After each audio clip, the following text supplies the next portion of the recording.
تحدث إليكم عن ذكرى عظيمة من أهم ذكرياتنا المغربية الوطنية. إنها ذكرى استقلال المغرب عن الدولة الصليبية الحاقدة الغشومة.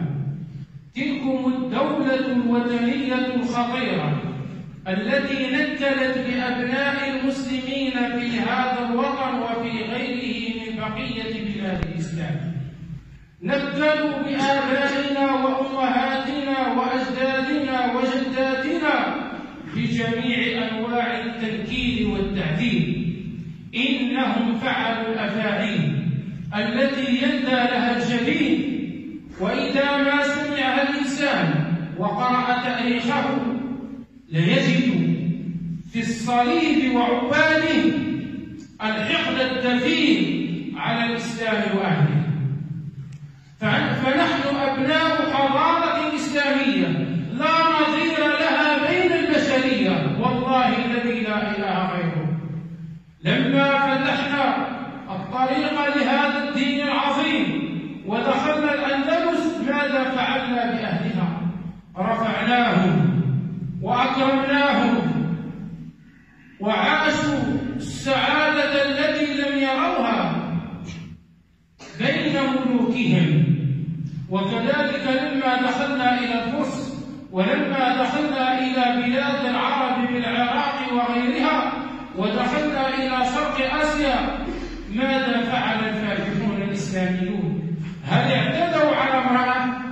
هل يثبت لي أحد من البشرية أن أحد الفاتحين الإسلاميين اعتدى على امرأة أو على طفل أو على طفلة؟ كلا والله، لأنهم حملة دين عظيم، ولهذا كانوا يكرمون من فتحوا بلدانهم، بخلاف عباد الصليب والصهاينة واليهود والوثنيين بجميع ألوانهم وأشكالهم. ألم تقرأوا تاريخكم يا معشر المسلمين؟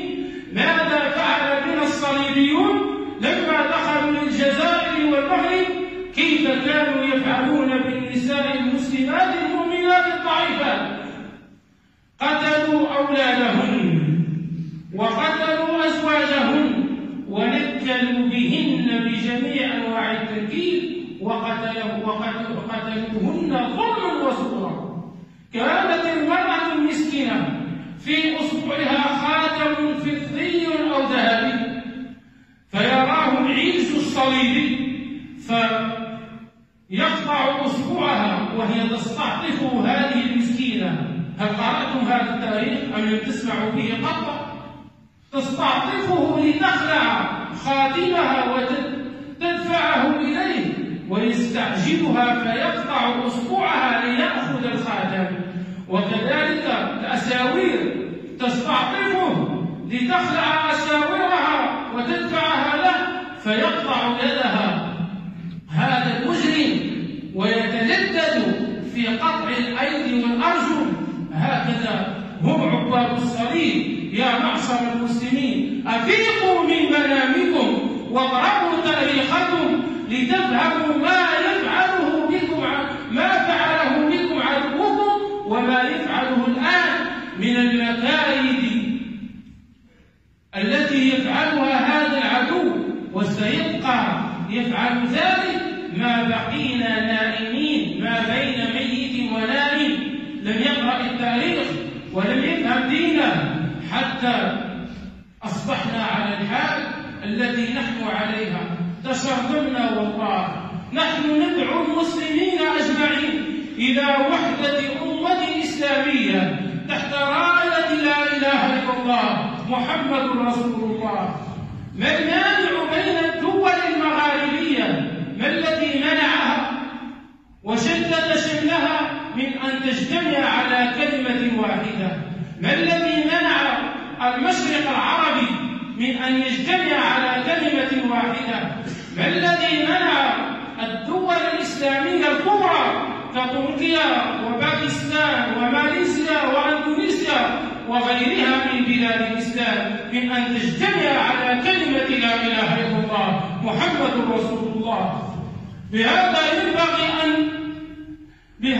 ينبغي لنا جميعا، أو على هذا المنوال ينبغي لنا أن نسير، أن نجمع كلمة المسلمين، أن نجمع كلمة قادة المسلمين وكلمة شعوب المسلمين، وأن يستظلوا براية لا إله إلا الله محمد رسول الله عندما يجعلون هذا القرآن العظيم الذي بين أيدينا وبين دفتي المصحف الشريف يجعلونه دستورهم، فيوحد كلمتهم ويلم شعبهم ويجمع شملهم. وبهذا نفرح، فعندها نفرح عندما نرى الدول العربية والإسلامية على كلمة واحدة ورفعت رأسها أمام أعداء الله عز وجل وأعداء رسولنا عليه الصلاة والسلام من عباد الصليب ومن الوثنيين وغيرهم من المتربصين بهذا الدين، وكذلك من أذنابهم المجرمين الذين يعتدون على الإسلام وأهله في كل وقت وحين. نحتفل معاشر المسلمين بهذه الذكرى لنبين تاريخ هذا البلد ولنبين ما ينبغي أن يكون عليه هذا البلد المسلم من بلاد الإسلام، وما ينبغي أن تكون عليه بلاد الإسلام كلها في مشارق الأرض ومغاربها. فهؤلاء المستخلفون الذين سموا أنفسهم زورا وبهتانا مستعمرين، هؤلاء المستخلفون خربوا هذا الوطن، نهبوا ثرواته، اعتدوا على نسائه، قتلوا رجاله وشبابه لما دخلوا لهذه البلدة، حتى عندما تعرض إليهم رجال مؤمنون صالحون في بداية دخولهم فتعاون مع الصليب وأهله أذنابهم في الداخل. ونحن لا نخشى من الخارج بل نخشى من الداخل، كما كان يقول الإمام ابن تيمية رحمة الله عليه: لا نخشى على الإسلام من أعدائه وإنما نخشى عليه من أدعيائه. وأنتم عندما تقرؤون التاريخ فترون من خان محمد بن عبد الكريم الخطابي أنهم من بني جدته الذين تعاونوا مع المستخرج الإسلامي، ومن خانوا الإمام أحمد هيبة مع القائد المعظم الذي ربما ما ذكرته يوما فوق المنبر وإذا لم أذكره فقد ظلمته، القائد الناجم الأخصاصي الذي جاء من الأخصاص من قرب مدينة إفني وغلمين، فجاء مع الشيخ أحمد هيبة، وهذا الرجل العظيم والقائد المفدى كان مخلصا لوطنه ولدينه وكان صالحا من الصالحين، وهو الذي ألقى القبض على ما يسمى بجلال بحمارة، ذلكم المجرم الذي تمرد وكان سببا في دخول المستخرج، لأنه تمرد على أمير المؤمنين آنذاك وعلى أمراء هذه الدولة حتى فد في عضدهم، لكن ألقى عليه هذا القائد المفدى الصالح الذي كان يقول له عبد الحفيظ علوي: إنك رجل صالح. كان مع الشيخ أحمد هيبة ويذكر معركته بسيد عثمان الرحمة وكيف انهزم هذا الجيش المسلم الذي يقوده عالم من أعلام أمة الإسلام، انهزم لما خانه الخائن الكبير الذي لا يخفى على أحد بمدينة مراكش. والكل ذهب إلى دار الآخرة، أولئك سيكونون بإذن الله من الشهداء مع الأنبياء والمرسلين والشهداء والصديقين والصالحين، وذلكم الخائن مصيره إلى ربه تبارك وتعالى، لأنه خان أمته وخان دولته من أجل عرض من الدنيا كافي. إذن فذكرى استقلال المغرب عن هذه الدولة الصليبية الغاشمة ينبغي أن نتذكره في كل وقت وحين، وتذكيرنا له ينبغي أن نجمع شملنا ملكا وشعبا وسلطة، ملكا وشعبا وسلطة، أن نكون على كلمة واحدة، وأن نكون متفقين، وأن ننهض بهذا البلد، وأن نرجع إلى ديننا قبل النهوض ببلادنا، أن نرجع إلى تعاليم الدين على مستوى الفرد والجماعة. الفرد ينبغي له أن يتعامل بما أمره به ربه عز وجل وبما جاء على لسان نبيه عليه الصلاة والسلام، وكذلك الجماعة المسلمة ينبغي لها أن تتعامل مع بعضها البعض بتعاليم الإسلام وبدستور الإسلام وبما في القرآن وبما جاء عن نبينا عليه الصلاة والسلام.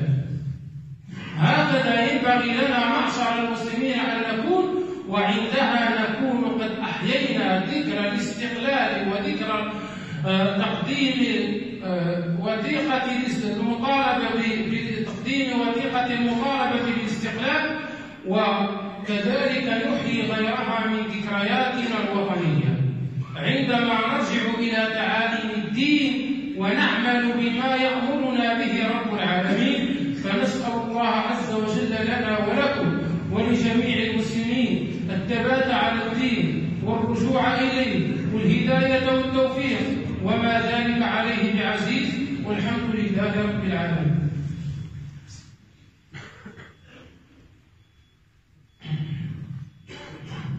الحمد لله رب العالمين، وأصلي وأسلم على نبينا المصطفى الأمين وعلى آله وأصحابه الغر الطيبين الطاهرين، وعلى من اهتدى بهداهم واقتفى آثارهم إلى يوم الدين.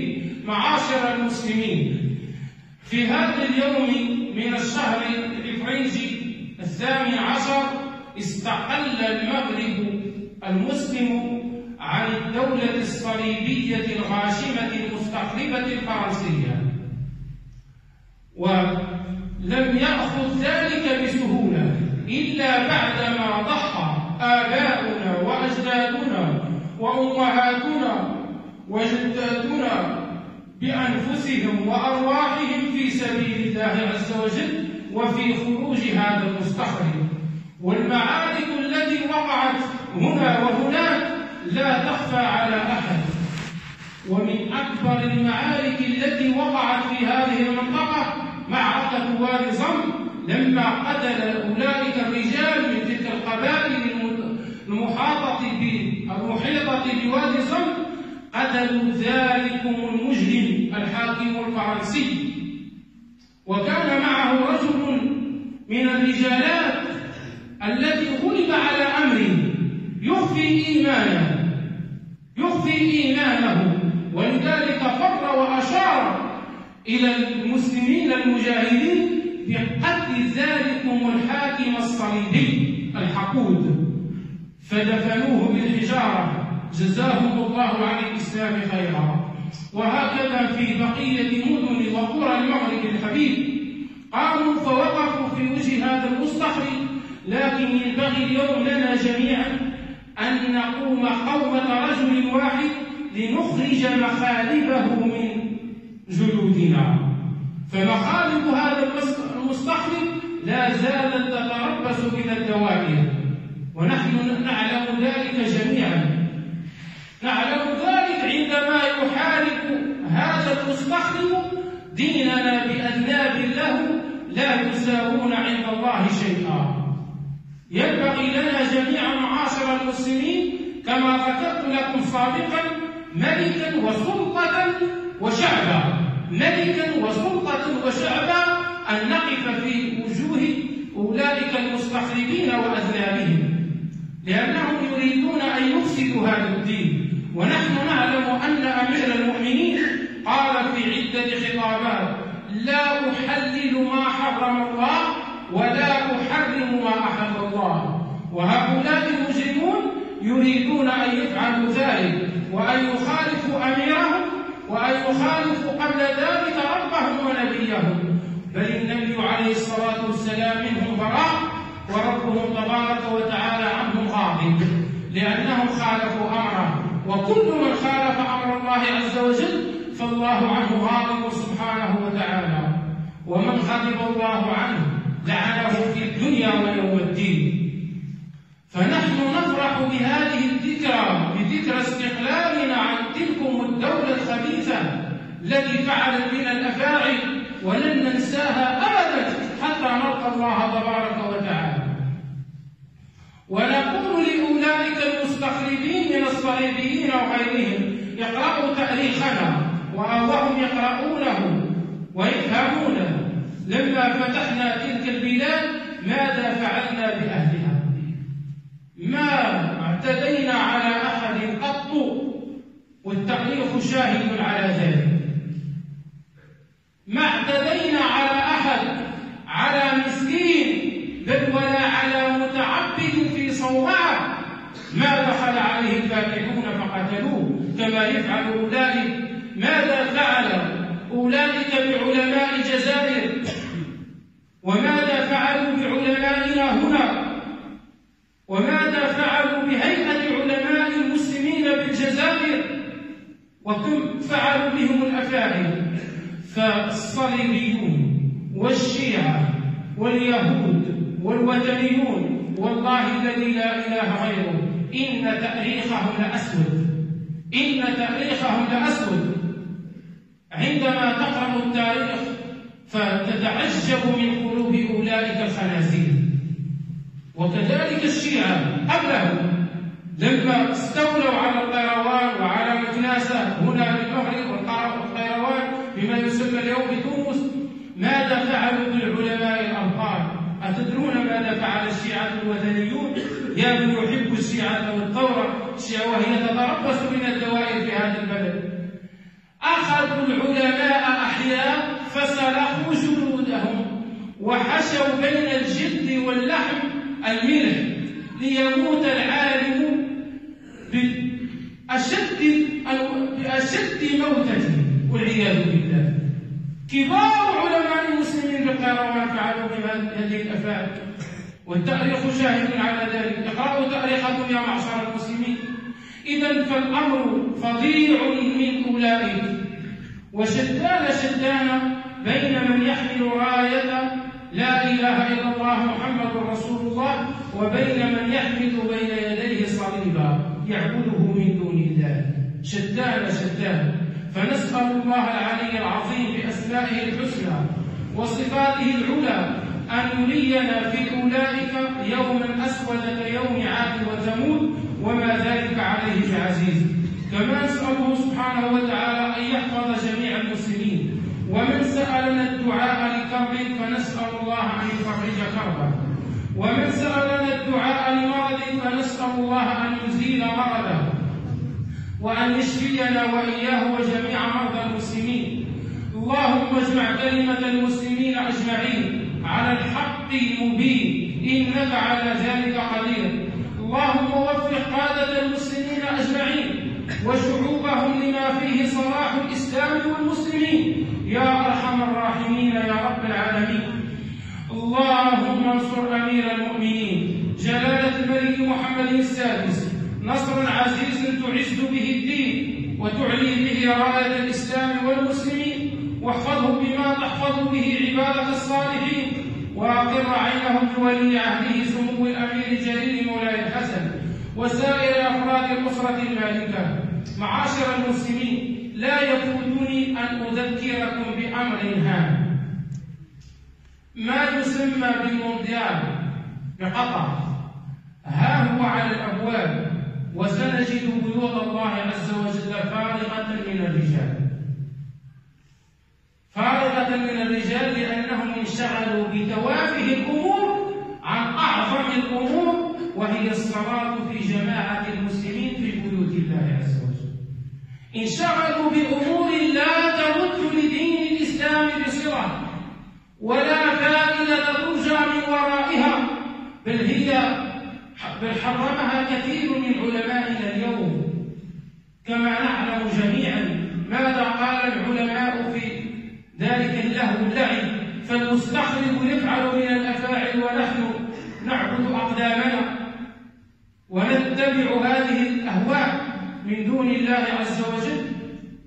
فعندما نقدم القدم على رب القدم سبحانه وتعالى، فرب القدم يناديك حي على الصلاة، والقدم يدعوك إلى المقاهي وإلى الأماكن العمومية لتتفرج ولتضحك أو لتبكي عندما ينهزم فريقك. ما هذا التيه؟ إذن فمما ينبغي لنا أن نفعله معاشر المسلمين أن نكون يقظين. فذلك لا يرد للإسلام بصلة. تلك الأموال لو وزعت على العالم الفقير من العالم الإسلامي لأغنته. نحن نبذر الأموال تبذيرا لا يجوز شرعا ولا عقلا ولا طبعا، ولا تبذر تبذيرا إن المبذرين كانوا إخوان الشياطين. فنسأل الله العلي القدير أن يهدينا وإياكم وجميع المسلمين. اللهم صل وسلم على نبينا محمد وعلى آله وأصحابه وإخوانه إلى يوم الدين. اللهم احفظ أمير المؤمنين بما حفظت به عبادك الصالحين، وأقر عينهم ولي عهدهم سمو الأمير الجليل مولاي الحسن وسائر أفراد الأسرة المالكة. ربنا اغفر لنا ولإخواننا الذين سبقونا بالإيمان، ولا تجعل في قلوبنا غلا للذين آمنوا. ربنا إنك رؤوف رحيم، والحمد لله رب العالمين.